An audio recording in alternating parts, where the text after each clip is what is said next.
Hello friends, welcome to Sweets and Spices with Sikha. সকলোকে স্বাগতম জনাইছো। আজি মই আপোনালোকৰ লগত শেয়াৰ কৰিম মাছৰ কণী আৰু কৰ্ডেৰে বনোৱা টেঙা তৰকাৰী এখনৰ ৰেচিপি। এই তৰকাৰীখন মই বিয়াৰ পিছত প্ৰথমবাৰ খাইছিলো। মোৰ শাহুমাই বনাই খুৱাইছিলে। তাৰ পিছত মই বেলেগকো বনাই খুৱালো, তেওঁলোকেও খুব ভাল পালে। আহকচোন চাওঁ এইখন তৰকাৰী বনাবলৈ আমাক কি লাগিব। এই তৰকাৰীখন বনাবলৈ মাছৰ কণী 300 গ্ৰাম লৈছো। 3টা কৰ্দৈ সৰু সৰুকৈ কাটি লৈছো। এটা আলু আৰু এটা পিয়াজ মিহি মিহিকৈ কাটি লৈছো। অলপ বেসন, অলপ সৰিয়হ গুটি, হালধি, অলপ নিমখ, চেনি, ধনিয়াৰ পাত, কেঁচা জলকীয়া আৰু শুকান জলকীয়া লৈছো। আগতে মাছৰ কণীৰ বৰ বনাবলৈ মিক্সচাৰখিনি বনাই লম। কণীখিনি ভালকৈ ধুই বাটি এটাত লৈ লৈছো। ইয়াতে আধা চামুচ নিমখ, আধা চামুচ হালধি আৰু কাটি থোৱা পিয়াজখিনি দি দিছো। প্ৰায় 3 চামুচমান বেসন দিছো। এই মিক্সচাৰটো বনাবলৈ মই পানী ব্যৱহাৰ কৰা নাই। এই গোটেইখিনি বস্তু এতিয়া ভালকৈ মিক্স কৰি ল'ব লাগিব।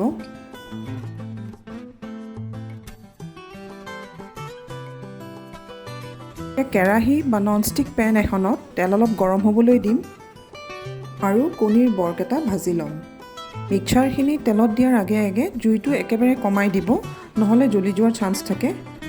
এনেকৈ দুইটা সাইড ভালকৈ ফ্ৰাই কৰি ল'ব লাগিব।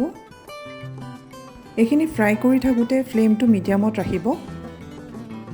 এনেকৈ গোটেইকেইটা বৰ আমি ফ্ৰাই কৰি ল'ম আৰু প্লেট এখনত থৈ দিম।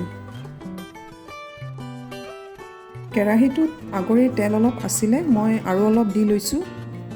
এতিয়া আধা চামুচ সৰিয়হৰ গুটি তেলত দি দিম। সৰিয়হৰ গুটি তেলত দিলে ফুটে, সেইকাৰণে মই ঢাকনাখন মাৰি দিছোঁ। এইটো ল' কৰি শুকান জলকীয়া এটা দি দিছোঁ। ফ্লেমটো কমাই দিব আৰু চাব যাতে শুকান জলকীয়া আৰু সৰিয়হখিনি জ্বলি নাযায়। মিহিকৈ কাটি থোৱা আলুখিনি দি দিছোঁ। এইখিনি অলপ দেৰি ভাজি নিমখ আৰু হালধিখিনি দি দিম। এইখিনি প্ৰায় 1 মিনিটমান ভাজি কাটি থোৱা কৰ্দৈখিনি দি দিম।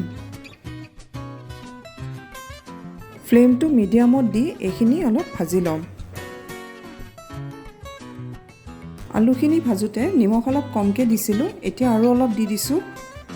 2 মিনিটমান ভাজাৰ পিছত আমি 1 কাপ পানী দি দিম। ফ্লেমটো বঢ়াই দিম আৰু ঢাকনাখন মাৰি এইখিনি ভালকৈ সিজিবলৈ দিম।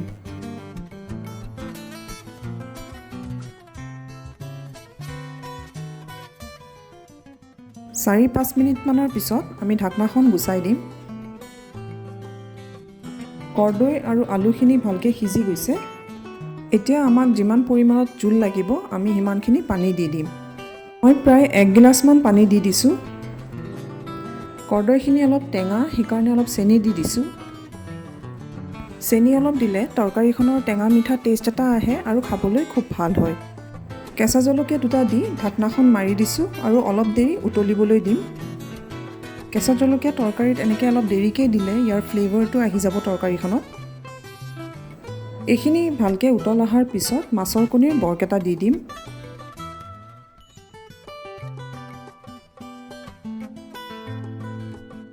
ঢাকনাখন মাৰি দিম আৰু প্ৰায় 4 মিনিটমান এনেকৈ উতলিবলৈ দিম।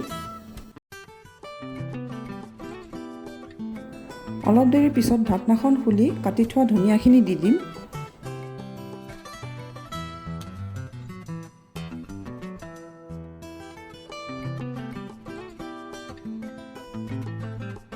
তৰকাৰীখনৰ পৰা খুব ধুনীয়া চেণ্ট ওলাইছে। এইখিনি ৰেডি হৈ গৈছে।